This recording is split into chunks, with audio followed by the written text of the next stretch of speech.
What's good? What's good? What's good, everyone? Hope everyone's doing well. Hope everyone's doing okay. Vignesh, hello, hello, hello. Welcome, everyone. Hope you're doing well, man. Night before champion. Did I nearly say Champions League? Night before Europa League. I'm watching Champions League on my other screen. That's why I'm probably saying Champions League. But the night before Europa League, a league that I'm very excited about. Believe it or not, I myself am very excited about Europa League. I am looking forward to it. I'm looking forward to going to Old Trafford. I am looking forward to going and seeing the squad rotation. I want to see how my manager adapts to a different competition, not just the league. Obviously, he has done really well in Champions League with Ajax before. So I'm very, very excited. Very, very excited. I want to know how people feel, but you're gonna hear from me my take first, right? You're gonna hear what I feel, particularly about Europa League. Obviously, as usual, make sure if you're here, drop a like on the video. Make sure if you're here, subscribe, etc., etc. Do all that due diligence. Drop a share, etc. Got the Planet Faz hat as well. Yeah, man, we're kicking. We are kicking. But listen, for me, I am very excited, right, to see how our first game, Real Sociedad, is not an easy game. I don't care what people say. Yeah, it is not an easy game at all. Don't let anybody fool you. Don't let anybody fool you. I want to put as much respect as possible on Real Sociedad. What happens when you don't put respect on teams is they go and batter you. They do. And when they batter you, you start asking yourself questions. Are we good enough? This is the reason why we're not even in Champions League. We're not gonna win anything. Yada yada yada. Blah blah blah. What's this? Let me see. Yeah. So we need to put utmost respect on Sociedad. We do. With that being said, right? With that being said, I also want to see some of the young bucks play in this tournament. That's one of the things I wanted to talk about today. Look, Europa League is a great way of establishing yourself with Manchester United and letting everyone know that I can really handle pressure. Yeah, it's a great way for Ten Hag to let the world know, you know what, I'm cool. Europe nights, no problem for me. No problem for me. I can deal with if I can deal with Europa, I can deal with Champions League as well. Europa League is a great way of, in essence, collecting your stripes, right? In essence, collecting your stripes, and that's what I want Eric Ten Hag to do when he goes and plays Europa League tomorrow. That's what I want him to do. Big up, big up, big up. Sabu, welcome. I'm good, bro. How are you? I'm good. I'm good. All is good in the hood. All is good. I'm pumped, man. I'm pumped for tomorrow. If you're not excited for tomorrow, like, come on. If we go ahead and win the Europa League, which I want my team to win, and I think they have the facilities to win, right? They have the facilities to win. If you're not being pumped, what else are you going to be pumped about? Plus, we just slapped. We literally just slapped Liverpool and Arsenal. Literally just slapped Liverpool and Arsenal. So why wouldn't people be pumped? Please explain to me why. Explain to me why. Why wouldn't you be pumped? We can go. We might see Arsenal in the in the Euro. I keep saying champions in the Europa League again. We might. So yeah, I'm pumped. Um, there's some good teams in the Europa League. Obviously, let's address them as well. Let me just get them up. Bear with me. Blah blah blah. There you go. Right. There we go. Let's get up some of the Europa League teams. Yeah. We've got PSV in there. We've got Roma in there. We've got Fenerbahce in there. We've got Monaco in there. We've got Arsenal in there. We've got some Sociedads in there. You know, some good quality teams. Some good quality teams that can seriously give you a run for the money. Run for your money. They can. And on top of that as well, the other thing you want to consider as well, right, is Europa can be a great way of finding hidden gems, of finding new talent. It can. It really, really can. I don't know why people think it might not be a good way of finding new talent. There might be hidden gems in there. Look at how our boys, Malasia, Martinez, are playing from leagues that people don't respect. From leagues that people don't respect. Look at how they're treating. But we're still here, no? They're still here and they're killing it as well. They're killing it. Are they not killing it? Tell me if they're not killing it. They're killing it. So why wouldn't people be excited about seeing Man United in Europa League? And for the people who say that Europa League might be Mickey Mouse, whatever, right? For the people who might say that, all I have to say is, look, at the end of the day, you must be able to respect. Yeah, you have to respect the competition you are in. You shouldn't disrespect him. You shouldn't. The players go out on the pitch, regardless of what game it is, the players will go out on the pitch wanting to win a game. Regardless of what type of game, regardless of who they're playing, they would want to win. Nobody wants to go to a football game to lose. Nobody. You want to say Man United's level is Champions League, to go and compete with the Champions League teams. You want to be competing with the best of the best. Sure, I appreciate that. But if you're not at that level, what's the point? I don't want to go to Champions League only to take part. No.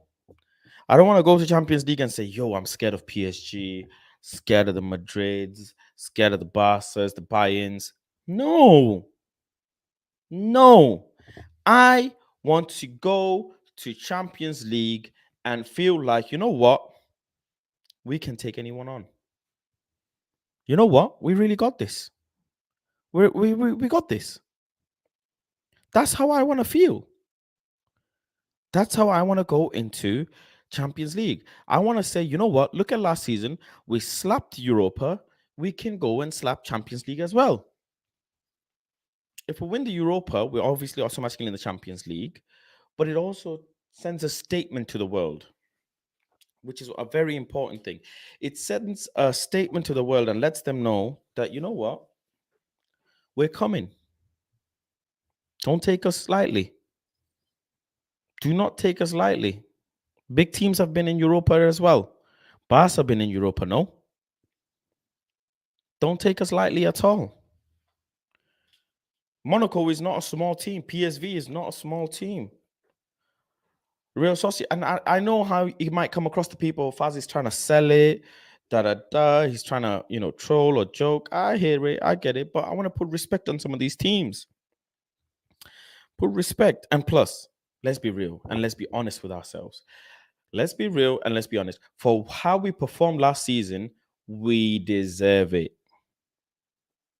That's the end of it. We deserve it. Nobody can turn around and tell me we don't deserve it. We deserve Europa League, if not conference. I swear.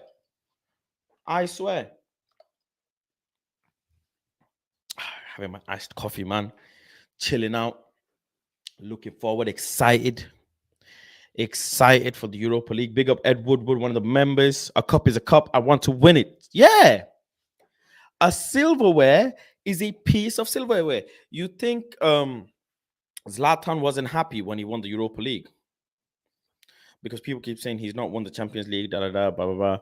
You think Zlatan wasn't happy? Of course he was. Of course he was. Yeah. Football Talks says, big up Football Talks, says, Fast not necessarily sends a statement as last season. Frankfurt won Europa last season, but is anyone considering them real competition for Real City, Bayern, Liverpool, PSG? That is a very good point. Very, very good point. Last year was crazy. Listen, last year's Europa League, was crazy.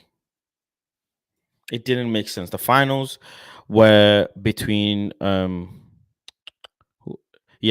finals in Europa, it didn't make sense. It didn't. But that type of stuff happens. You see that in international level as well. You see that in the international level as well. Teams all of a sudden, Croatia doing well in international competition. All of a sudden, all of a sudden. So it can happen. It can happen. But at the end of the day, Man United are still Man United, and we still need to respect the teams in there, because if we don't, they'll come and slap us. And then what do we do then? Now, what do we do then? I mean, look at Rangers now, in essence, because your comment does make sense. Look at Rangers. Respectfully, Rangers are getting slapped by Ajax. Ajax are a Champions League team. Look at them. They're getting slapped right now. Rangers, who were in Europa League final. So I get your point. It's a fair point.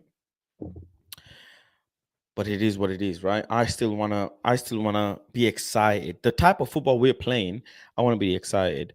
Mahindran says, "Hey Faz, how you doing? I'm doing good. I'm doing good. Thank you very much for coming. Thank you for subscribing. Listen, let's talk about Ronaldo.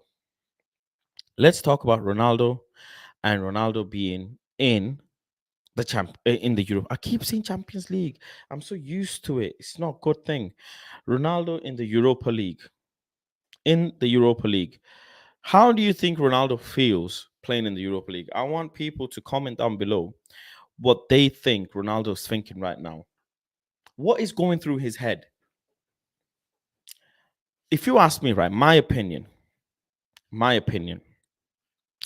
I feel like Ronaldo has finally come to accept that he is a player that, as much as he thinks he deserves to play Champions League, he is seriously declining.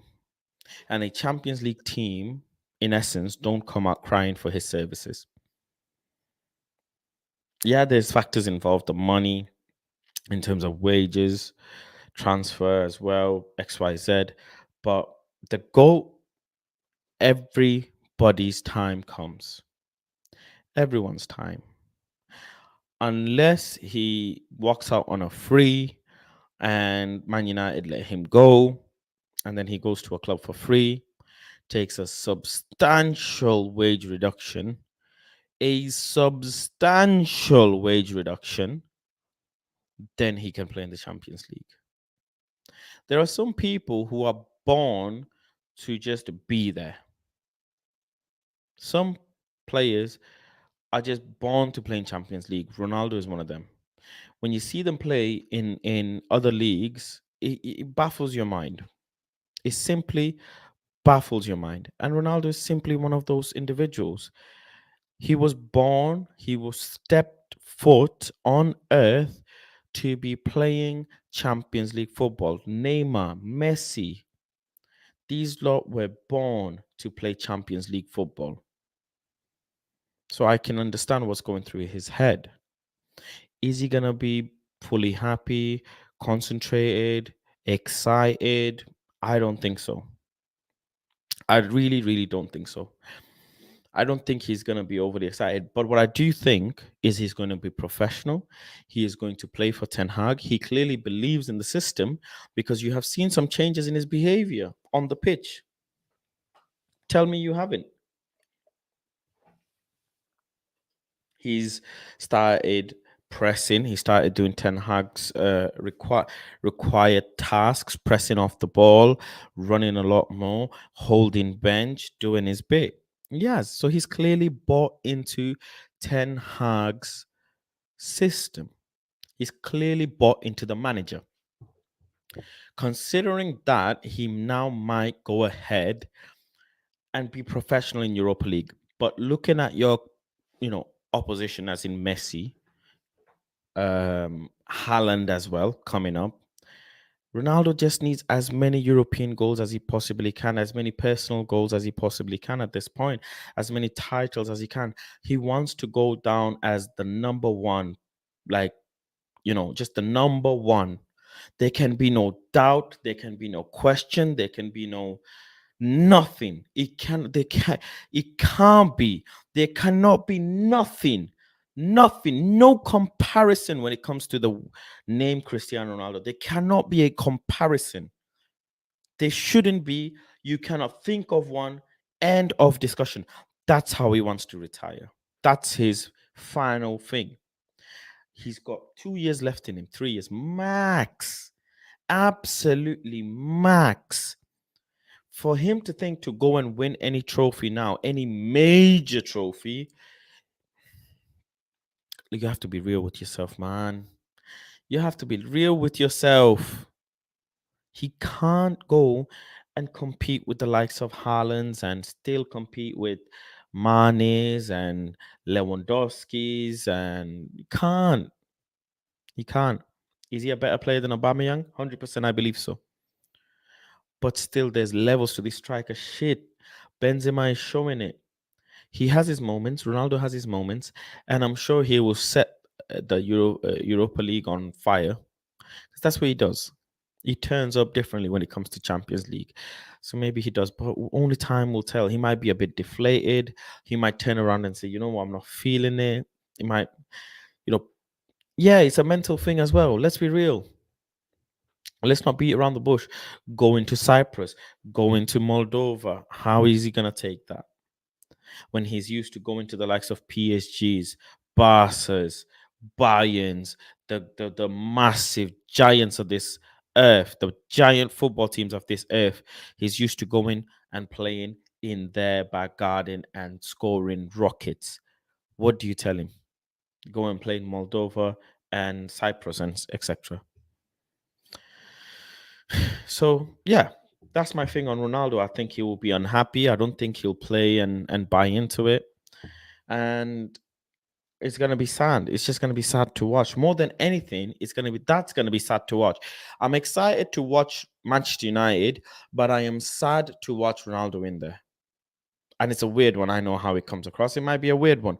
I'm excited to see my team do well in the Europa League, but I am sad to see the greatest player that I believe of all time having to come down to that level. You know, as they say, boxers, you wanna you want to finish while you're at the peak rather than get bruised and battered and beaten into the ground. You know, as a boxer, you want to retire at the top of your game so you can say you retired the king. But when you're getting beaten and beaten and beaten and beaten, it's not nice. When you keep getting knocked out, it's not nice. Let's address some of the comments. Football Talk says, I think he's thinking more about the World Cup rather than club football, and he will think about a move in January after the World Cup. Striker market in January, it never goes well. Never. Striker market in January never goes well. So I don't know if Man United will let him go. What he can do though is start talking to teams. He can start talking to teams in January. That's what he can do. So there'll be a lot of reports. Remember this here and now. There will be a lot of reports of journalists talking about a Ronaldo move in January. A lot of reports. Mahindran says yes, he knows he's not capable for this anymore. That's why he's calm and staying to support Man United. Although seems he's happy here versus Arsenal. If the pass was slightly good from Fred and Bruno, he would have scored 2 goals. Thoughts on Tuchel sacking? I'll come to that. What's up, Liam? Hope you're doing well. Big up, Liam. Liam has been kind enough to donate 5 memberships to the channel. So if you want to become a member, you can do so using the membership link below, using the super chat section below. We have a members only group chat. We have members only streams and chats, and I will add you to the members only group chat as well if you join. So yeah, and members also get to come on the stream and speak to me. This is a members only access. Members get to come on the stream and speak to me and voice their opinions, talk to me, ask me questions, or just whatever, have a conversation. So yeah, if you want to become a member, memberships are open. They're very cheap. I've kept it cheap for a reason. You can become a member using the link down below or the super chat section down below. So yeah, big up, Liam. Thank you for donating the memberships as well. I appreciate you, and thank you for being a member on the channel. Yeah, will Ronaldo leave in January? I don't think so. I think he sees the season out. Ten Hag is clearly doing something. He's enjoying the football. He's enjoying how the boys are playing. He desperately wants a goal. You can tell. He's frustrated. I can just see it in his face. When he was warming up the other day against Arsenal, so you have the players' tunnel, right, where the players come out from, right? The players' tunnel. Obviously, the players warm up here. So Ronaldo was warming up, and I was probably like 10 steps from Ronaldo. I was that close because I sit right pitch side, right pitch side. Um, like third row from the pitch, right? Second row from the pitch. And we are all singing, I'm screaming, Viva Ronaldo, and he looks at us, and even he sings Viva Ronaldo. And man, the crowd went crazy. The crowd went crazy. So he's clearly happy. He's clearly in the mood. He clearly loves the fans. The fans booed him. The fans, did their thing when they were angry that he wants to leave. At the end of the day, every single Man United fan, your goal is Ronaldo. You have to say, even if you like Messi or whatever, Ronaldo's still your guy. And it's sad when your guy wants to leave. It's always sad. Imagine if Anthony wants to leave now, let's say a few years down the line, I'll be devastated. I would be absolutely devastated. I wouldn't want to see him leave. So yeah, that's that really. There's nothing we can do about that. Absolutely not. Let's talk about squad rotation. I'll come to the Chelsea bit at the end of the stream. Let's talk about squad rotation. Man, I can't lie to you. I'm scared. If I'm sat here and telling you that I'm excited about seeing Harry Maguire and Luke Shaw, I'm fucking lying. Absolutely lying. I am scared to see Harry Maguire and Luke Shaw in that back line. Very scared. I'm glad that we won't see McFred. It seems like McTominay and Fred perform better when they're not together. It just doesn't suit them. So we've addressed that, and I'm sure that will be that. That would be that. But I don't know how would Dubravka, Maguire, Shaw, Lindelof would work out. Bai was made for Europa League, with all due respect. Bai was made, absolutely made for Europa League. I would have loved Bai in here right now. Absolutely loved. But he's not here. And I'm sad. You all know my take on Eric Bailly. But we have Luke Shaw. I want to see Iqbal. I want to see Ganacho. I want to see Elanga. I want to see Anthony. I want to see Van der Beek. I want to see Casemiro. I would have wanted to see Alvaro Fernandez, but he's on loan to Preston. Ethan Laird, again, not here. So yeah, that's that. But Harry Maguire's clearly going to be there. Axel Twanzebe, Brandon Williams, and Phil Jones have been asked to clear or remove their stuff from the lockers, which is very, very, very crazy. Very crazy. I'm really happy that Phil Jones has been filtered out from the squad. He's a player, good player. Big up to him. Played in the Premier League, respect, but not part of our squad.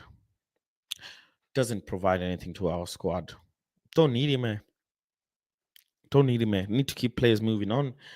You must be able to keep players moving on to bring in new talent. In a business of football, if 50% of your transfers are doing okay, you'll be all right. If you're doing 10 transfers, if 5 of them do great, you're good. Sell the rest 5. Recoup some money. That's the business of football. You don't believe me because I said it. Who am I? Well, go and check Ralph Ragnick. He says the exact same thing. A man who knows it all when it comes to building football squads. He said it himself. When you're doing transfers, half goes well, half doesn't. You're still all right.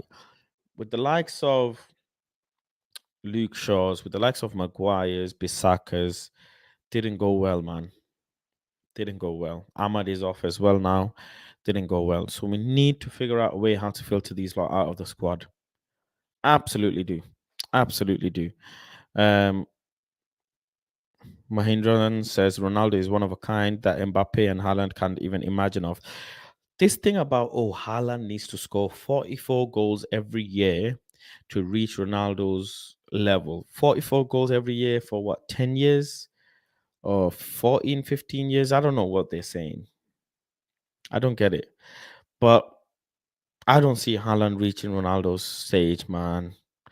It's impossible, man. Haaland is just a more amped up hurricane. Haaland is not Hurricane still has more than some stuff more than Haaland. Let's be real. Haaland hype is fucking crazy, man. I don't rate Haaland, but yeah. Mbappe I rate a little bit. Yeah, I can't lie. I do rate Mbappe. Arteta loves Arsenal, hates Kroenke. No, big up Kroenke. Kroenke in. Says, yo, big up Faz. Smash up the icons. Yeah, big up, big up. Hope you're doing well. Hope you're doing well. Supporting the channel as always. So, yeah, squad rotation. Happy to see Lindelof in there. Don't know about Bissaka. I mean, haven't really seen him this season at all. Hopefully, he can do something. Really want to see Dubravka, though. I want to see this Dubravka guy that people said he'll come in and bench David De Gea. Let's see. Let's see if Dubravka has come in to bench David De Gea. We'll find out. Let's see if Van der Beek is unlocked. Let's see. Let's see if Ten Hag will go and unlock and do something with Van der Beek. Because I don't think so. I really, really don't think so. I don't.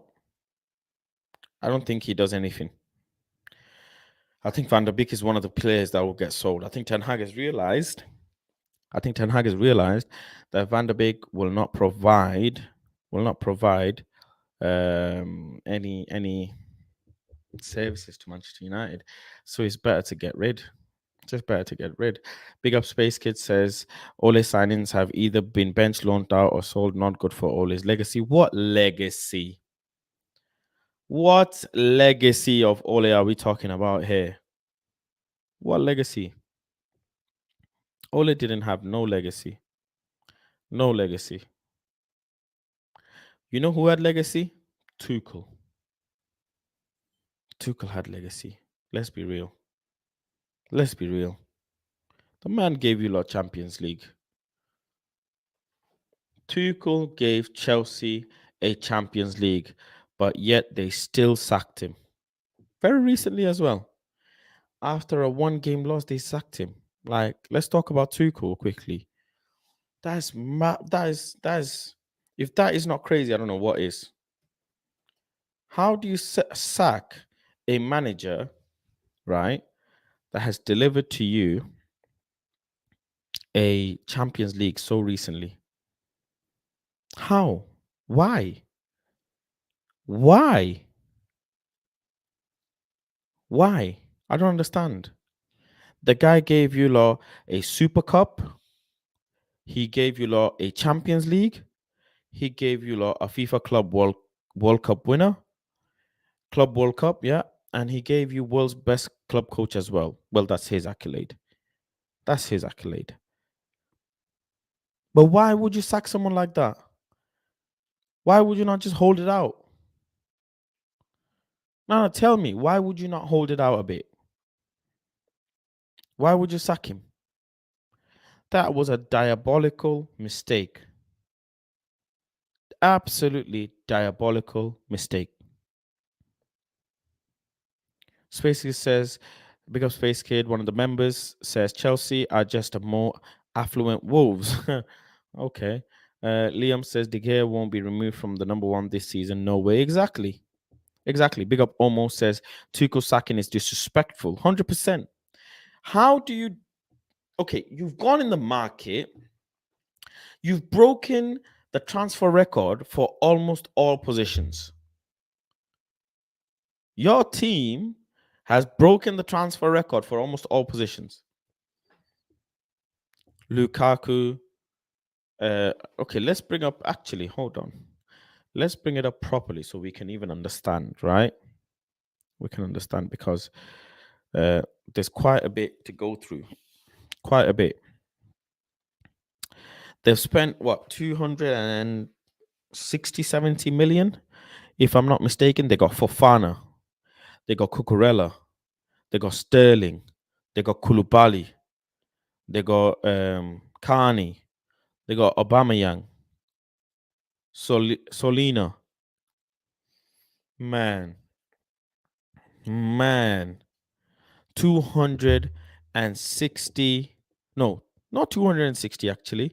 There's some more stuff in there. Little Loney coming back and this, that, the other, etc., etc.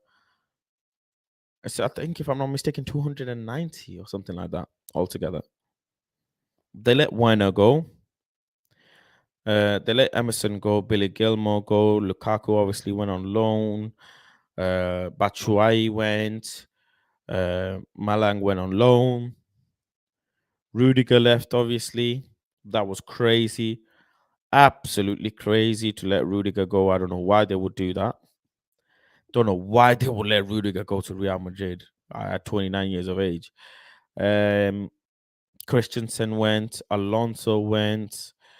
Who else? Hudson Odoi went on loan. Who else? Who else? Yeah, Ross Barkley left. Drinkwater left. Yeah, so they just, the window was weird. Weird. It didn't make sense at all what they were doing in the window. It didn't. And the owners, the report is that the owners and Tuchel were already having some tension. The owners, so according to CBS Sport, is it CBS Sport? Yeah, I'm sure it's CBS Sport. According to CBS Sport, it's reported that the owners wanted Tuchel to be more vocal, and um they wanted him to communicate more. That's what they wanted. They wanted him to communicate more. So I don't know why they would wanna, I don't know. I don't know. He seemed like he genuinely loved Chelsea. It seemed like he fitted in with Chelsea. Um, he's a great manager. You can't take that away from him. I think he's a great manager. I don't know how they replace him. Obviously, him and Thiago Silva, didn't win the Champions League and then went and won the Champions League together. Um, yeah, he's a madman. He's a madman, and he's a top coach. Top coach. I don't know why they would sack him, and who do they replace him with? That's the maddest thing. Is who do they replace him with? The thing is, Chelsea fans liked him as well. It's not like Chelsea fans wanted him out. That's the maddest thing. It's not like Chelsea fans wanted him out. So why would they do that? Todd has blood on his hands. I'll tell you right now. Omo, big up Omo, one of the members says if that was the case, we should have sacked ETH after 2 losses. Man, it's crazy. Liam says looks like Potter is getting the job, but can Graham Potter, right? This is the thing with Potter. Can he deal with that much money? That's my thing. Potter knows how to make a football team tick, right? Sure. Potter knows. Potter knows how to develop players as well. He does. He does. He's done well with Brighton. He's doing his thing. He's done his thing with Swansea. Um, and then the other club, what's the other club? I don't know how to pronounce it. Östersunds or something, I think. Swedish second tier team, if I'm not mistaken.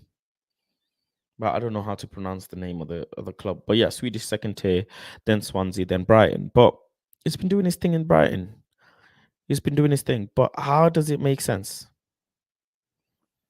It doesn't. It doesn't. They're in the Champions League. They're in the Champions League at the end of the day. How does Graham deal with Champions League? Having so many games in the week, so many games in the year. with no experience in it. I don't get it. There is levels to this fucking Premier League slash Euro football and slash domestic cups. There is levels, man. I don't know if Graham Potter can actually go and do that. I don't know. They really need someone like Poch. They need some. Poch feels good. You know why? Because Poch will go ahead with the owners. Let's be real. Poch will go and play along with the owners all day long. He will. Almost as Chelsea have money and ego. I don't know about ego, but they definitely spend a lot of money. And maybe you're even right on the ego thing. Yeah, maybe you're right. Maybe they do have a lot of ego and they just need to learn to let it go and be humble. But that Tuchel sacking was, I couldn't believe what I was hearing. I absolutely could not believe what I was hearing, what I was seeing. I couldn't. Members, I have dropped the StreamYard link into the members only chat, into the members only group chat. So yeah, you can go ahead and join the stream and have your say. If you are watching, thank you. You can now become a member and come on the stream and have a conversation with me, break it up, give your opinion, etc., etc.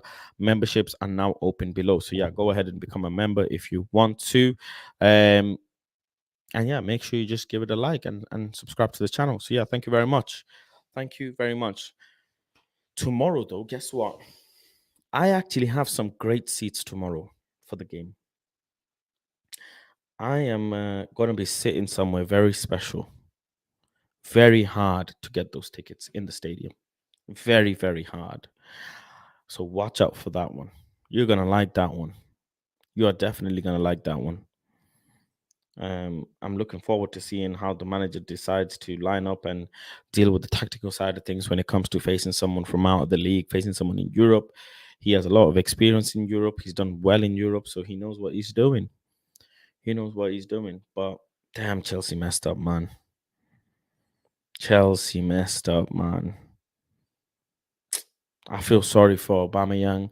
I feel sorry for Cucurella, Chilwell. I feel sorry for Koulibaly. I feel sorry for the lot. Mendy as well ain't been helping. Let's be real. Let's be real.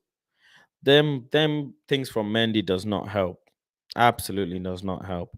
Um, Sterling, I feel sorry for as well. I do feel sorry for Raheem Sterling. So yeah, big up Space Kid. Welcome to the stream, bro. How you doing? Hey man, I'm feeling good. Just watching some Champions League fixtures right now, Sporting versus Frankfurt. I was actually listening to your point earlier about us not wanting us to be in Champions League just to compete, just for the sake of it. Just turn your phone Oh, sideways. sorry. Can you hear me now? Now I can hear you, but Okay. if you turn your phone sideways, the camera will pan fully. Oh, yep. Got There you. you go. That's better. Yeah, so yeah, like I was saying, I was just hearing your point about not wanting United to get into Champions League just to compete for the for group stage purposes. And I'm looking at this game right now versus Frankfurt. Obviously, Rangers I think are still losing to Ajax. Frankfurt is playing Sporting right now, and I see exactly what you're saying because these are the two teams that represented the Europa League final. So I get your point. Like it's not just about just qualifying for Champions League. Obviously, there's financial incentives that you would love that comes with it, but also from the competitive aspect of it, are you really prepared? Are we gonna be prepared? And these are questions that we have to ask. Now going to the whole Chelsea thing. My thing with Chelsea is that they have now cultivated a culture in which that managers don't have time. It's as simple as that. Fast. I know you've been watching football since early 2000s. You know that this is how they've been ran. This is how they've been ran since before even Chelsea started winning Champions League. So it's like, or at least right when Rome Abramovich came and they started winning Champions League. Like, so I'm not surprised, But also, you could also see in his demeanor yesterday versus Dinamo Zagreb that, usually Tuchel is very animated on the touchline for positive and negative reasons. He's just an animated guy. That's just who he is. And you could just tell from his demeanor. Obviously, not a body language expert, but we can tell when someone is feeling down, feeling happy, feeling joyful. Dude was just quietly like this. I So think you he knew it was coming. exactly. That's my point. Exactly. We could read off body language, and then to add to that, look at his press conference. Very mundane, very dull, very bland, very timid. No charisma, which is the hyper opposite of what we're used to seeing. So I feel like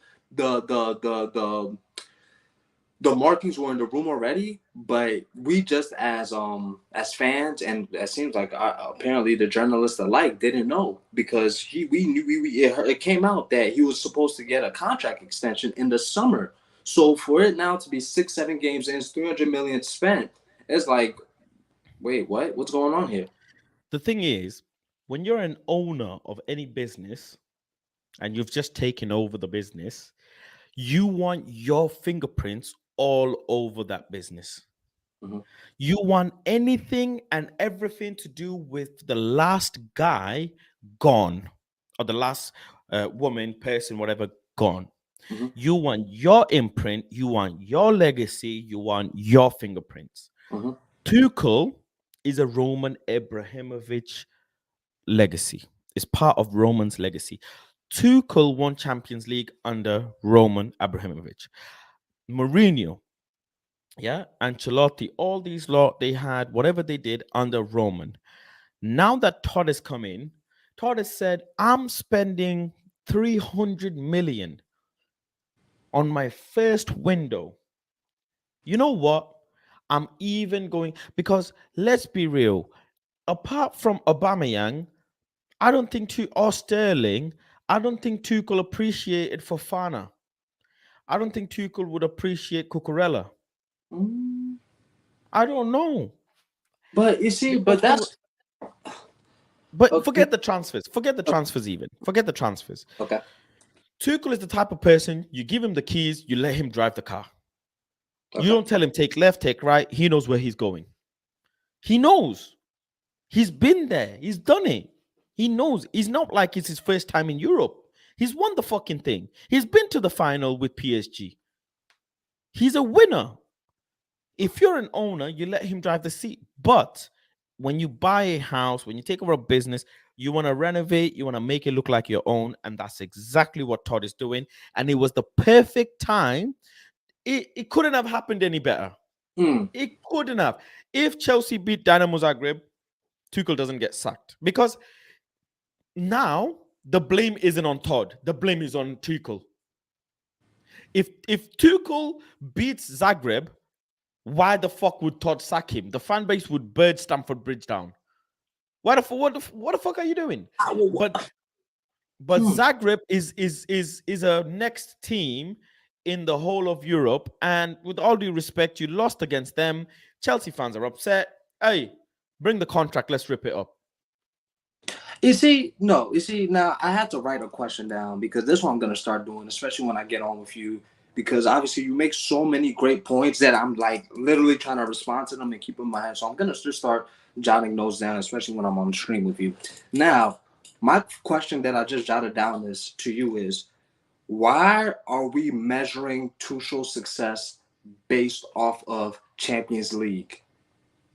Okay. Especially considering the fact that he just won a champ. He technically they're still defending champ. Well, no, they're not. But it just over a little over a year ago.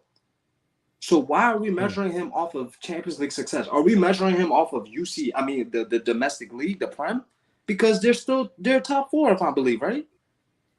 Okay. Yeah. Fair So point. so okay. Then you made a point saying that they wanted him to communicate more. Yep. He's already made it clear that he does not want to play the role of technical director, in which the same Todd Bowley fired Maria, whatever her name is, for, and Yep. also Peter Cech. Yep. So, Fair point. like, I'm just this Chelsea situation. Like, I could get Tuchel's point. I guess I can see like where people defend Tuchel, but I guess I'm more upset at Todd and how he's coming about doing things, because right now Chelsea in a very strange spot. You bring in Harry Potter. He has so many different profile of players. He has the Frank Lampard profile of players. He has the, some even can say, the Sarri profile of players with Jorginho and Kepa still there. Let alone the Tuchel players. So there's so many different profile of players that I'm telling you right now, Faz. When Grant Potter comes, there's obviously going to be a new manager bounce. But for how long? Because there's so many different profile of players. Hmm. Interesting. The thing is with Graham Potter, though, he knows how to make money. He knows how to make fucking money. Okay. Caicedo, prime example. He knows how to develop players. When you're at Chelsea, you ain't got time. Reference Mourinho's interview with Joe Cole. Mourinho mentions in the interview, he says, I have never in my career been mentioned the word time. Only when I came to Roma, they said to me, Mr. Mourinho, you have time. Chelsea brought him in twice, did not give him fucking time. They didn't give him time. He won them the titles. He brought them Drogba. He did everything with them. Did not give him more time. Graham Potter needs time, not money. This is my thing with Potter. I really respect Potter. I think he is a great manager, but he needs time to go ahead and develop some of these players. Don't forget, Lukaku is on fucking loan, by the way. So he might come back. Mm. What do you do with Lukaku then? What do you do when he comes back? How do you integrate him into the squad? Mendy's been having a shocker. Absolute shocker. He Potter is a manager that will go and develop players. How do you go and now develop Havertz? What do you do with Havertz? What do you do with Mason Mount? Okay, maybe I could say, you know what? Potter can do something with Mount. Potter can do something with Havertz. Potter could do something with, I don't even know who else. This is what else can, I don't know exactly. Who else? Maybe even Reece James. Reece James is one of the most highest paid fullbacks now in the world. Highest paid fullbacks in the world. He goes and does more things with Reece James. What else then? What do you do with the Chilwell? What do you do with the Thiago Silva? What do you do with the Aspilicueta? What do you do with Kovacic? What do you do? Potter needs again his squad. Potter will say, I need this, I need that. And managers who've never had access to money like that before, I think Potter makes great sense for Todd. Understand what I'm trying to say? Graham Potter makes great sense for Todd. You know why? Mm. Because Graham Potter knows how to develop players, meaning he will make Todd money. The players that Todd has brought in and Chelsea has already, they need English taxis in the fucking mud right now. Chilwell, Mount, Declan Rice, everybody's in the mud. Trent is right now not cooking. Reece James is the only person. Marcus Rashford is the only person from England. Maybe Kane a bit. I only cooking. Rest of them, I don't know what the hell they're doing. They don't know what they're doing. So Pot would need to come in, develop these players, and increase the squad asset. That's why it would make sense. If you're a Chelsea football club and you want to win, you want to compete, right? You want to win and you want to compete from a Premier League, compete for a what do you call it, a fucking Champions League. You want to compete for those things, and as it stands, Chelsea are sixth, right? They're what? They're 5 points. Yeah, they're 5 points from the first position. Not even that big of a deal, right? Not big of a deal. You would go ahead and keep Tuchel. But the thing is, you won't. You would go ahead and bring a Poch. Poch makes sense for Chelsea. You know why? Because Poch speaks to the owners properly. Mm-hmm. They do. But you see, and that's the thing. So the word, once again, I wrote down a word that you said, habits. How do we as human beings stop habits? By practicing what Hmm. we try to preach. Chelsea, the only way you're going to be able to break this habit of sacking managers is by what? Going through the growing pains. Do you think Chelsea Football Club can do what we did with Ollie? Yes or no? Do I think Chelsea Football Club can do what we did with Ole? Is Give that him the the question? time, go through the bad times. There'll be a little bit of purple patch for good times, but mostly it's bad times to try and see something. Or even a better example, if you want to use Mikel Arteta. Do you think Chelsea Football Club can go through the mud that Arteta had to endure and get and prosper through? Do you think Chelsea Football Club can do that? Because it's as simple as that. Like we try to make things complicated. It's That as is a simple as that. very good question. I gave you a good example, and I gave you a bad example. Both clear examples of whether you trusting a manager or not trusting a manager for the long term. Which one do you want to pick? Because if you cannot answer yes to either one of them, forget both of them. Just to either one of them, or I should say, even the less likely side, which is the social side, it's not going to happen. It's not happening. So I'm just interested in seeing how Chelsea go from here on out. Because if this Todd Bowley individual think that this is, you could just splash money and this is American football, and then you're just waiting for the next coach to then just use the talent that he has and then try to bring it all together, it's not going to work because you need the right profile of players, and not just a matter of which players, the right profile of players. So let's see what happens with Graham Potter. Well, I shouldn't even say it like he's been appointed yet, but let's just But see how Bright, I mean, Chelsea handle the situation. Brighton. Look, respectfully, Brighton are fourth right now. Don't mean anything. It doesn't. Mm-hmm. Let's be real. It's only September. It doesn't mean Brighton are coming fourth. Doesn't mean Brighton are competing in Europe. It might happen. Whoa, it might happen. But they don't have thingy anymore. Um, Ooh, how you ooh, gonna say that? Anyways, but Brighton, look, at the end, regardless, Brighton are not a top six team. They're not. oh, No matter what you say, they're not. Right? They're not. mhm. So what do they do now? What do you expect Graham to do from this? Graham has never, ever, ever been in a contention like this. Ever. But that is the question that you've just asked, which is a very good question, is can Chelsea bite the bullet? Will they bite the bullet with with what do you call it? Graham Potter I was gonna say Bissouma. Brighton don't have Bissouma. They let Bissouma go, right? Yeah. Obviously, they let Cucurella go. Mm-hmm. Neil went. Some big players of theirs went. So, what can Chelsea bite the bullet and hang in there with Potter? My answer is no. I don't think Chelsea do that. Chelsea's never done that. Exactly. Arsenal have done it. We have done it with Ole. We can bite the bullet. We fucking did it with Van Gaal. We did it with Marie Moyes. We hang in there with managers. Yeah, we sacked some of them early. I believe Mourinho was definitely sacked early.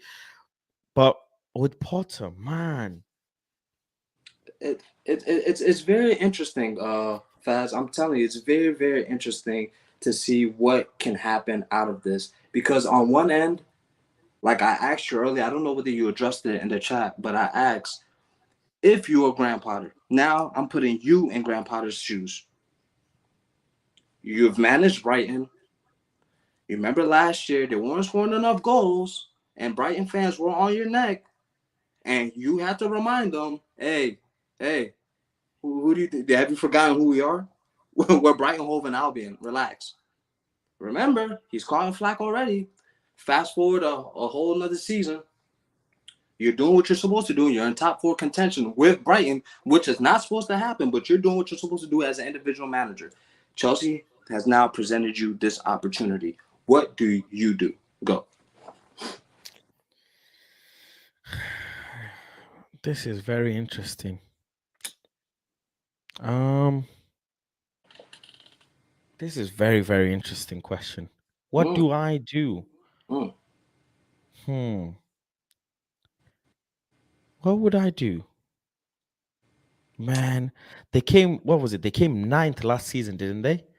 Yeah, I believe so. Let me check real quick. They came ninth last, was it ninth they came last season? Let me Check see. it up for me. Yep, on it. I'm sure they did. So they became, yeah, so ninth with 51 points. Yeah, they came ninth. Mm-hmm. They weren't even conversation they weren't even in the conversation for a conference. They weren't. So if you're Graham Potter, you're thinking, fuck, this is like 3, 4 levels up. Like, these men actually want me to compete for a fucking title. They want me to compete for a fucking Carabao and shit. I got I got players that are 75 times worth more than any player I've ever dealt with. Lukaku comes back. How the fuck do I deal with him? I've got Thiago Silva in here. I've got Cucurella. I know. Okay, fine. I know. Fine. Okay. I've got one of the highest paid defenders in the club history. What the fuck do I do? How do I deal with these players? Man, that's interesting. And, Oh man, I don't know what if you ask me, I stay with Brighton and I develop myself a bit more with Brighton and then I go to Chelsea because the pressure, man. But then if you're a real leader, you step up to the pressure. not even that. You don't have the time to think. Like I said, the opportunity is now. That is why I'm putting you Oh, in but this yeah, hot seat. that's the other thing as well.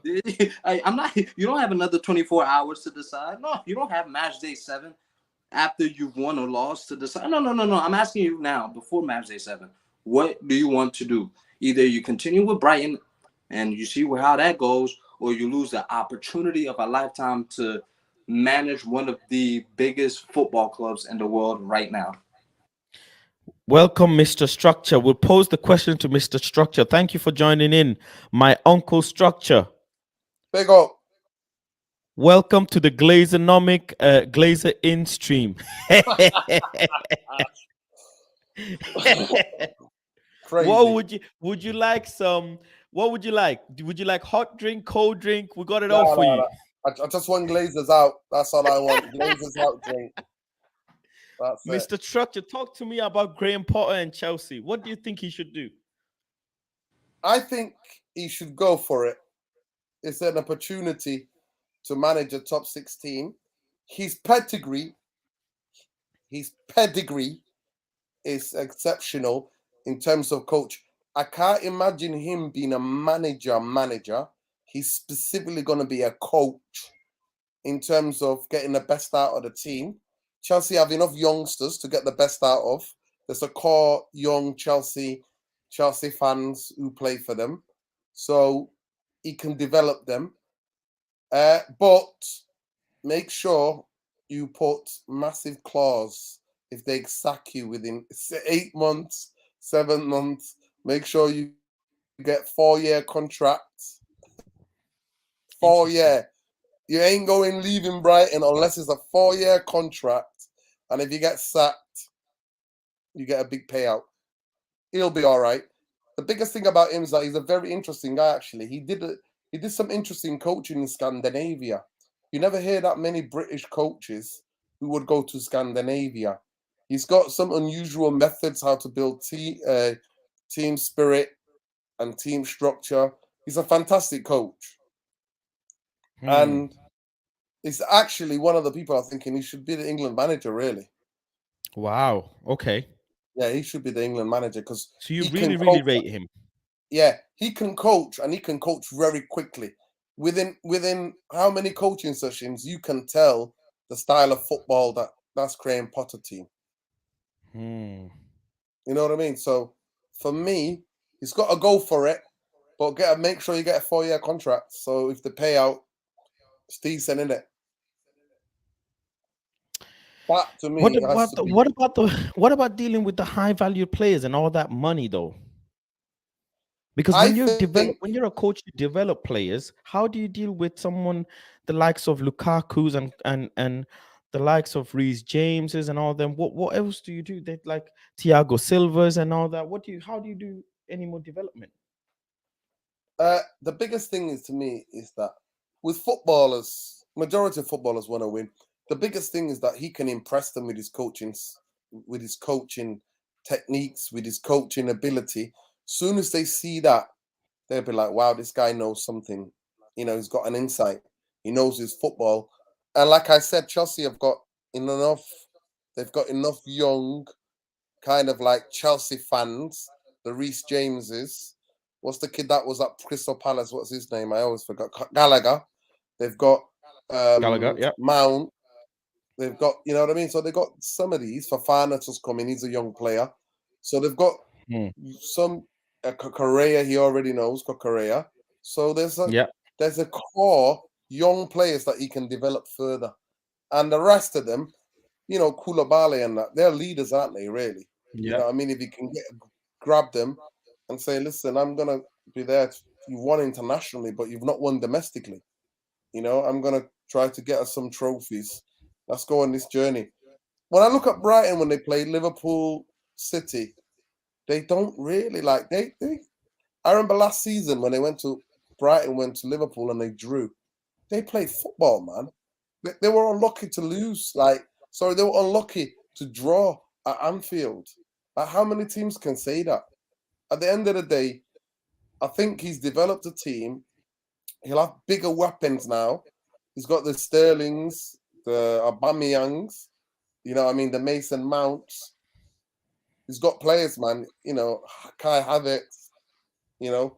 He's going to be able to find a formation quickly. And the but thing Mr. about him is Structure, that he's very Mr. at Structure, talk to me Brighton, this then. he also How does it make at sense? Brighton, he plays formation at Brighton at times. He plays with a 4, sometimes plays with a 3. Quite flexible How tactically does as it well. But how go does ahead. it make sense? How does it make sense getting rid of Thomas Tuchel to go and now give um, Graham Potter all the time? Thomas Tuchel The hasn't biggest ran you thing, to the ground.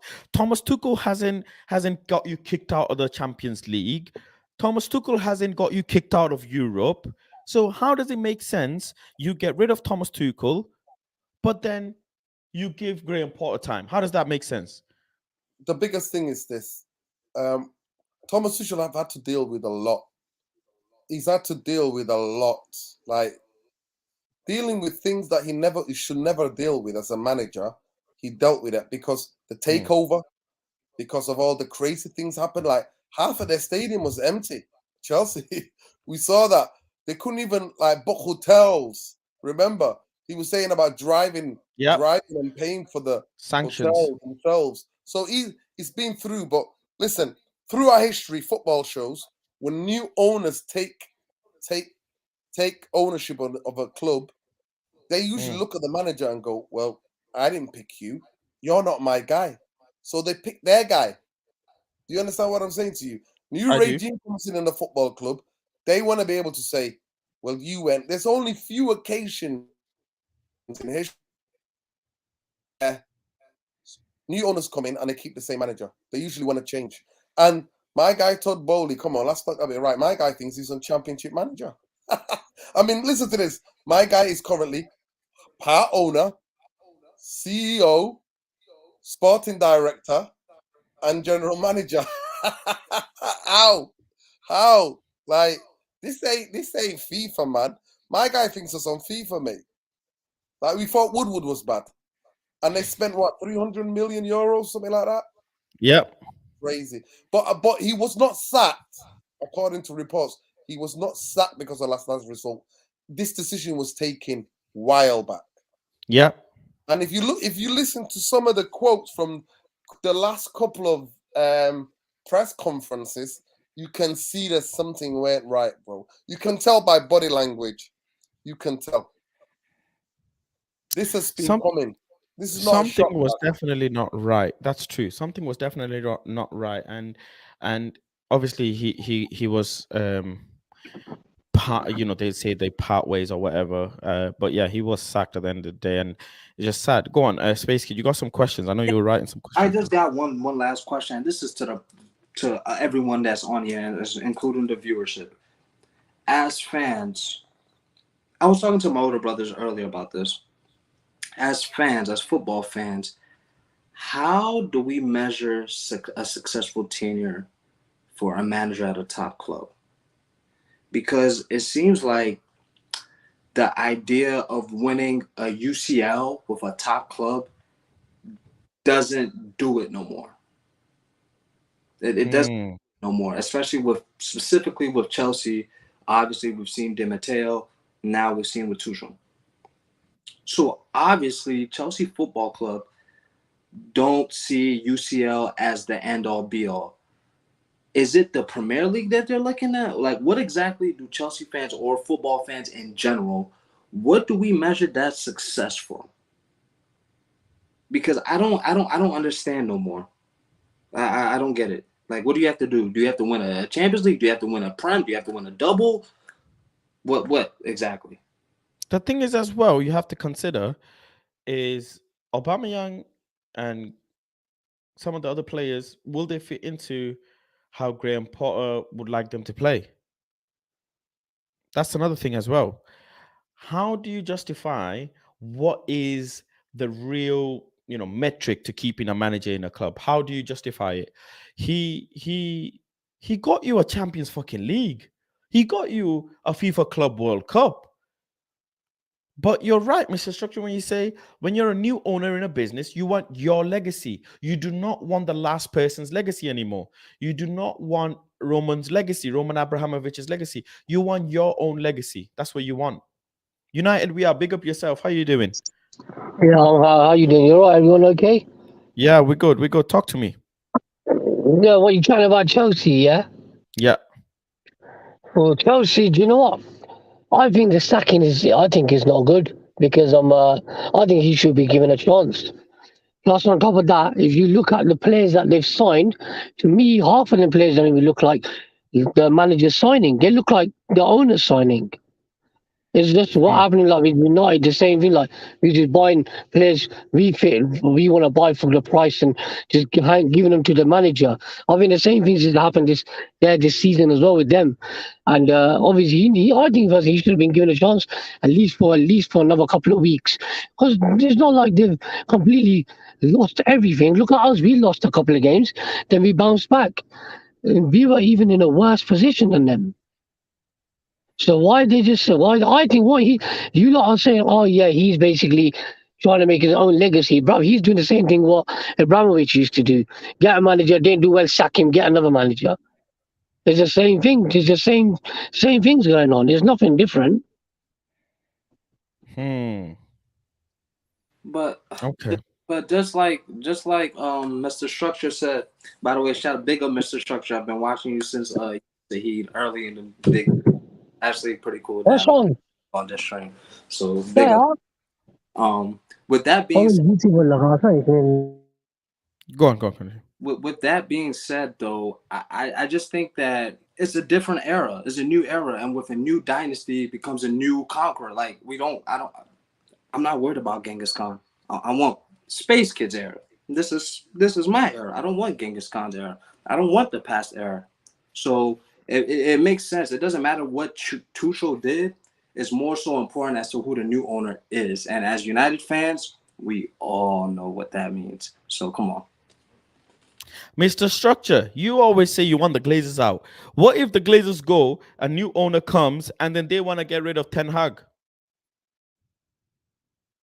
Oh, that could happen, but the owner that I want is Jim Ratcliffe, and I can't imagine Jim Ratcliffe wanting to get rid of Ten Hag.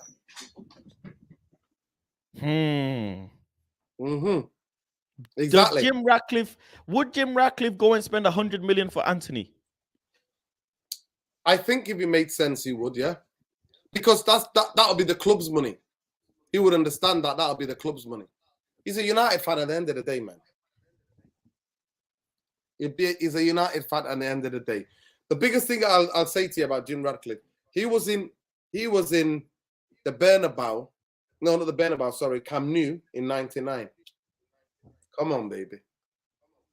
Come on. Goosebumps time. Goosebumps time. Every time I talk about it, I get goosebumps. I don't know if Jim's got the. Actually, you know what? Let me give you another answer to that question. So Jim Ratcliffe would hire adequate directors of football that would get that deal done in June. In July, that makes sense. Yeah, in the first week of July. They would get that deal done for 60 million euros in the first week of July. So they won't be doing any scattergun approach. That's the reason why we need the Glazers out. That makes sense. That I guess that makes sense.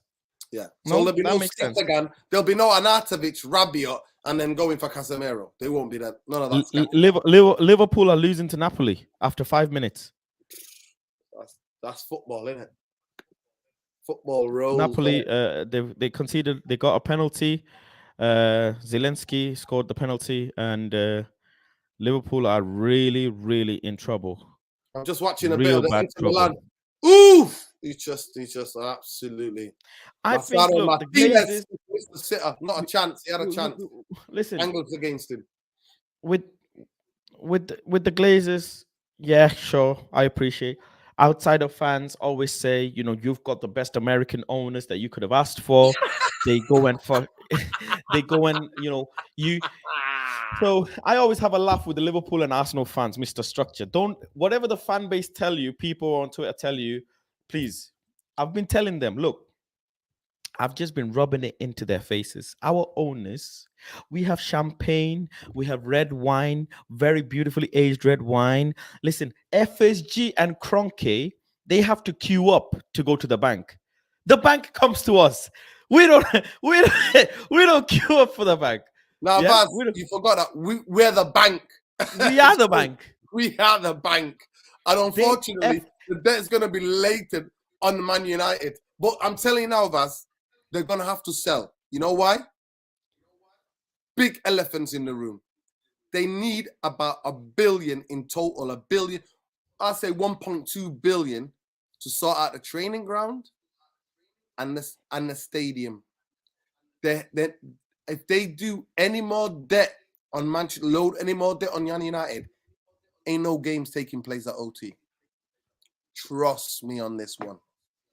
The thing is, Mr. Structure, what I'll say, look, the thing is, no other club has credit like we do. They don't. We got really, because we are the bank. Like you said, we are the bank, right? That's the first thing. So we can go and make set deals happen. But the issue is, like you always say, you want Jim Ratcliffe, which is great. He loves the club. He'll do things that are right for the club. He'll hire people that are right for the club. But whoever buys Man United will need a shit fucking ton of money. A shit ton of money. Because we don't want it to be turned out to Apple Music Trafford or Coca-Cola Trafford or fucking XYZ. We don't. We want Old Trafford to stay Old Trafford, become better. We want to be having an identity.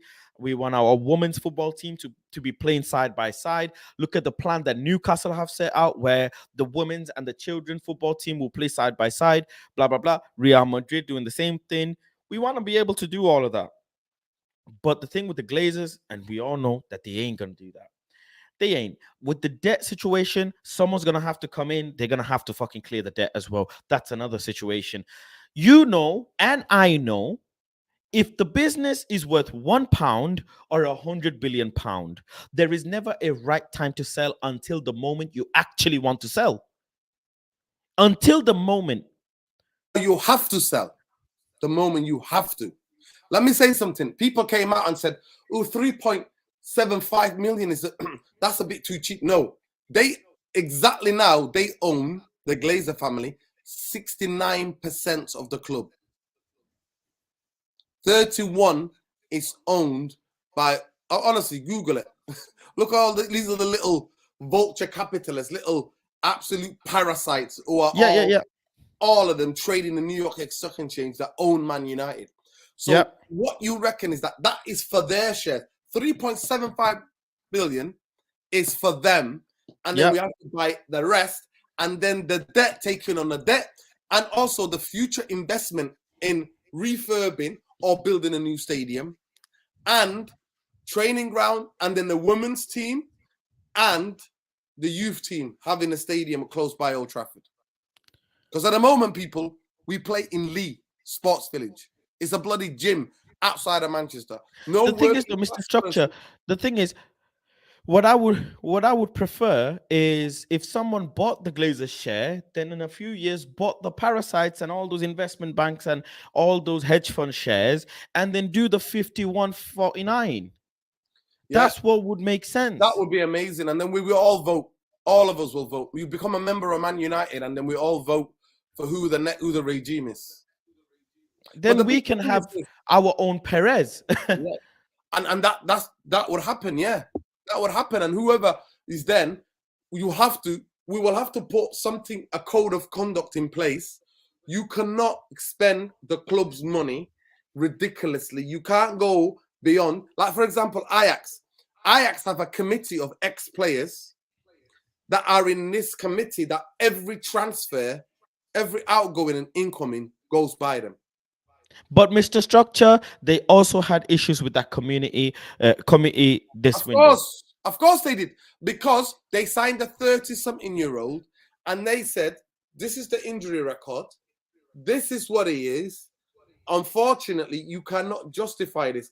I'm sorry to say, when we were owned by Martin Edwards, Fergie did not get everything he wanted. But Batigo, those of you know, Batistuta, Gabriel, his agent asked for 20 grand more on his wages.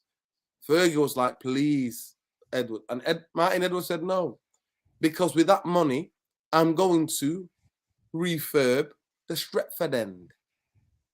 I'm going to refurb aspects of the training ground. And the thing, what I want to let United fans know, is that Manchester United at this current moment make enough money, revenue, nothing to do with the Glazers. Man United have always been looking at advertising. Man United have always been the front runners when it comes to these things. So even if the Glazers didn't own us, when people tell you, oh, but Edward, no, sorry, I reject that. I reject you, because if you repeat these lies enough, people start to believe it. No. Samat Busby, do you know the idea of a box? You know, the boxes. You know, guess where that came from? Samat Busby went on holiday to the US, watched the baseball game. Basically, the equivalent to football culture in this country, in America, is baseball. It's the working class game. It's not American football. That's all university, super middle class. The working class game is baseball. He went and observed 1960s. 50s, he observed, he was like, oh, people that want to pay a bit extra, a bit more comfort, you know what I mean, be sheltered from the rain, from the snow. Okay. That Man United were the first English club to have a box. So this idea that, oh, because of the Glazers and the bankers, we be kicked. No. Man United people would always want to be associated with winning football teams. That's what would happen. So we make enough revenue for Man United to spend 200 mil every summer in the transfer window without even coming to contact with without even a whisper of financial fair play. Majority of the fans don't understand that. So we generate enough. They never put any of their money in. The money that they've got now, because the original budget was 120, 130. They borrow another 100. That's a loan. That is a loan. That's why our transfers take so much time, because they're taking so many bank loans. But I'm telling you now, that something has to give. Something within the next 12 months, something has to give. Because I know they lied to us, but they've signed up to this thing where they said, oh, we need to generate the Old Trafford. For me, you know what? I'm anti-Glazer to the core. If the new owner comes in and turns it old, forever it'll be Old Trafford. To the fans and to the global fan base, it will be Old Trafford. I might ask if it's called the Amazon Arena. If it means that we've got 100-seater, 120-seater stadium, bowl, just like the Bernabeu, would you be asked? Where you've got 5G Wi-Fi, you've got enough leg room, that you've got all of the food that you can eat. Or the Spurs stadium. That's what I'm saying to you. State of the art. Exactly. So would you be asked about that? No, I wouldn't. And then that means that you employ so many local people as well. Give them jobs. And then have the women's and the youth team stadium right next to it. You can turn the whole area. Do you know on the right-hand side? Do you know if you're outside hotel football, you know the right-hand side, not the left. The left-hand side, it's a train line, isn't it? That's the train line, so they'll never be able to do anything with that. But the right-hand side, all of the land, all of those old mills, Manchester United own that property. You could make a Manchester United experience. So fans from overseas can get the full experience. Build a huge museum. Huge! With lights, all the ex-players, Fergie in lights, Samat Busby in lights, all of the different parts of the game. You can clip all of the different games and blow them up in the war museums forever. Go there. Why are you making plan, bro? I have the plan. I'm a guy from Hume. I'm a roadman from Hume. You're making me dream over here, man. You're making me dream over here. That's all I know that's more. all I wanted to. Strategically, I know more about what to do than these donkeys because they don't care. They don't love this football club. But there you go, brother. Talk to me, Mr. Structure. Talk to me about the protest, right? So obviously, Liverpool game, probably one of the nicest, biggest protests that we did. It was great, peaceful, right? All went great. We won. Very clever tactic in terms of. All right, see you later, Space Kid. Big up. Very clever tactic that at the end, after that, there was no more home games. Window gets closed. Couple days later, Arsenal game. The Liverpool game was in essence, oh my God, Liverpool just conceded another penalty. Liverpool just conceded another penalty. Van Dijk, you're on mute, Mr. Structure. You can stay off mute. Don't worry. You can stay off mute. Yeah. And he's on a yellow card. Yeah. Yeah, he's on a yellow card. So, Osimhen Jan, let's see if you can put this. Because I'm only saying this is the player that the Man United fans won as well. Yeah, I'm just saying that their goalkeeper, he's really good at saving penalties. By the way, who? Alisson. Yeah, Alisson. Yeah. Yeah, really Alisson is top tier. Alisson is top tier. We'll find out in a couple of seconds. He saves it. I said it. He saved it. Still 1-0. Right. So.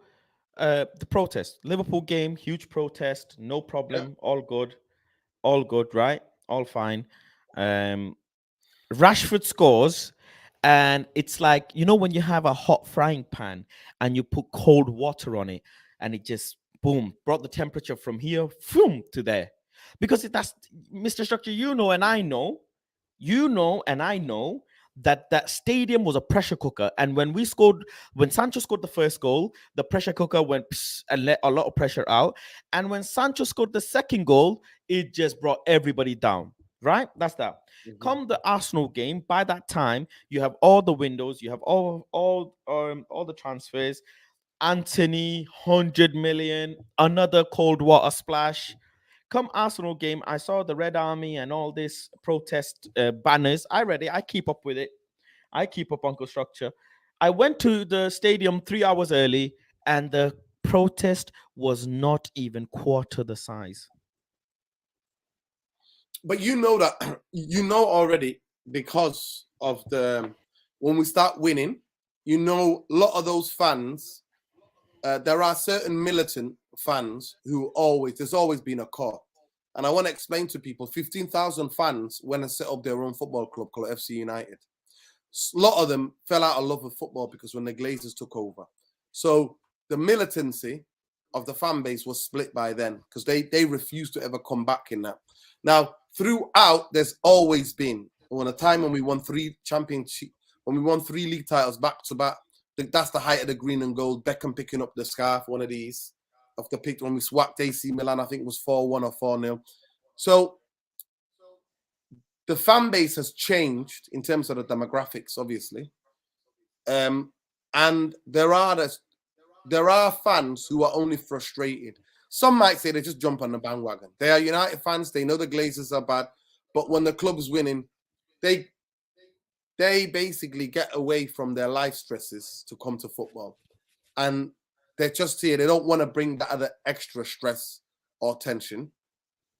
So I wasn't surprised when Man United start winning. Usually, you lose 10, maybe 7 or 8,000 fans who, when we're losing, that would turn up to the protest. But the biggest thing for me, regardless how big or small it is continuous and it's consistent. That's what we have to do. And Megastore gets shot for a couple of hours. Happy days. Happy days. The stadium then becomes in a state of lockdown, literally. And certain journalists, what the tactic Man United use now is that where they let the journalists in that gate, they close that as well. So if a journalist were covering the protest outside, it takes them 20 minutes to get inside the stadium. So I see. It's a tactic. But then, Mr. Structure, they are also doing the stuff with Sky Sports where they're dimming down the sound, the chants that we're doing. Yeah, but that's why we've got social media. If you go to my Twitter page, if you can get it up in here, you could see, even after the final whistle, we're singing Glazers out. Anthony scores, we're singing Glazers out. Yeah, I remember. Yeah, scores, we're singing Glazers out. When we win, lose, draw, Glazers out. At the end of the day, how long do you think that's sustainable? It's been sustained. Man United, sometimes it depends on the media spotlight they get. I think Mr. Structure. Always been. Hold on, Mr. Structure. Against the Glazers. Let me say something. I think right now we've reached the peak of Glazers out movement. I've never seen Glazers out movement like this before. Never. Right now seems like the eyes are fully on them. Jim Ratcliffe, everyone, like this is serious now. Serious. And that's why they're taking the banners down. Have you noticed the banners? In the early 2000s, when we were protesting hard, in the late and early 2000s, when we were protesting hard, right? We're talking about 2006, 2007, 2008, 2009. When we were the protest, green and gold, till the club sold was at its height. There were so many banners. You can Google it, Baz. So many banners everywhere. They weren't asked about the banners. Why have they started to, to come down hard on the banners now? Why is that? Because the protest is working. Advertisers are getting shaky, shall we say. They're realizing that fans now have a say. 1958 have already gone outside the office in Mayfair with a banner, knocked on the door, nobody answered. Lockdown, they locked it down. Somebody must have tipped them off. They locked it down. That was during the summer. At the end of the day, we need to continue. We cannot stop right now, regardless of how many turn out, regardless of the size. We have to keep singing Glazers out. We have to bring the banners in because all of this is bringing more spotlight. The pressure cooker is building. That pressure cooker that you talked about at the Liverpool game, that's still building. What if we go and now do well in Europa? We go and do well in domestic cup. But I mean, and the Glazers thinking sat there that this pressure cooker is going to calm down eventually. I'm telling you, like I said, the numbers might dwindle. Listen, the numbers might dwindle, but they will continue. I have there is no way that this continue. Like Man United fans, every Man United fan, whether they're local or global, deep down in their hearts know that there is no way for these guys to get back. They have to do something monumental. Literally I'm talking about nothing that we've never seen before for them to ever quell the protest. They ain't going to do it because 17 years of absolute gross misconduct. Criminal. I don't use that word lightly. It's criminal what they've done. Mr. Structure, you don't want us to be in the Europa League. You call it the Mickey Mouse League. You know my feelings on that, right? I'm very excited. Look, I look at Europa League like they say Farmers League and this, that, the other. But look, without farmers, we won't have rice. If you're not getting your hands dirty, no milk, right? So if you're not collecting your stripes, you can't be a general. You can't. So I look at it like, we need to embrace the Europa League. We need to, because look, at the end of the day, that's what we deserve. After last season, that's what we deserve. But we're not there by deserve, by design. We're there by gross misconduct handling and the mismanagement of Manchester United. That's why it's a Mickey Mouse Cup to me. You know the 3 cups that I get nervous about watching games? FA Cup, the Premier League, Champions League. If Man United have reasonable owners, you would never, the words Europa League and Man United would ever come out of your mouth. But Barca have been in Europa League. And if they did, it will only be once. But Barca have been in Europa League. Yes, once. I can take, you know how many years Man United have been in the Europa League now? I think about 6 or 7 seasons we've been in the Europa League. Yeah. So it's not in my vocabulary. The old UEFA Cup, do you remember the old UEFA Cup? I would have took that because second place used to go to the UEFA Cup. Was a difficult trophy to win. So you want to be fully competing with the Galacticos and Manchester United is the biggest club in this country. Manchester United eats in the top restaurant. We don't go to Mackie D's or Burger King. But what's the point of going Champions League if we can't fight to win it? Well, that's what I'm trying to say to you. This is not by sporting inadequacy. This is by design. This is directly from the Glazers' mismanagement of this football club. Fergie, bless him, would say there's no value in the market. That was the line. That's what FSG now to say to club, there's no value in this market, Jürgen. That is what's happening. At the end of the day, League Cup for me, I talk about what I was brought up under, right? It's really difficult to change. So a man like me was eating in a 5-star restaurant, season in, season out. Season in, season out. League Cup comes round, the young kids used to get a go. I used to go, right, what's the next talent? Let's see. That's the competition was, who's our next talent? Would they make it or not make it? The League Cup and the Europa League are Mickey Mouse trophies because Manchester United Football Club eats, walks amongst the giants in European football. I think of course you're used to the treble, you're used to the big time. So yeah, you're gonna think like that, and it makes it's about what I get nervous fast. It's about what I get nervous. Have I ever got nervous at a Europa League game? Never. Have I ever got nervous at a League Cup game? Never. I get hella nervous in the FA Cup knockout game. I get nervous in Premier League weekly. Champions League games, I get hella nervous. How are you going to the game tomorrow? The biggest domestic stadium in this country does not deserve it deserves. But the Europa League song is better than the Champions League song. The champion. No, don't even go there, bro. You see that flag the kids have to carry? Yeah. Kids carry that flag onto the halfway line and place those stars. Stars, and then you hear that the champions. That's where you get the goosebumps. The memories start flushing back. Ryan Giggs against Juventus, last minute winner, Stretford End, top bins. That's what That is what comes out. That is Right, what comes out. Mr. Structure. Thank you very much for coming through and showing love on my stream. It's always I love. will see you shortly. Hopefully, I'll come through yours. Thank you very Yeah. much. I appreciate you. Where can people find you? There you go. The name says, I think, Mr. Structure there, clearly. And it's that's on Twitter, that guy Red Devil. And it's United Real Therapy on YouTube. That channel is Rebel Headquarters. You want to be part of the anti-glazer movement? Go there. I don't do any clickbaiting Listen. things. No clickbaiting on there. None of that. Nope. We just do straight analysis. And I always call it as I see it.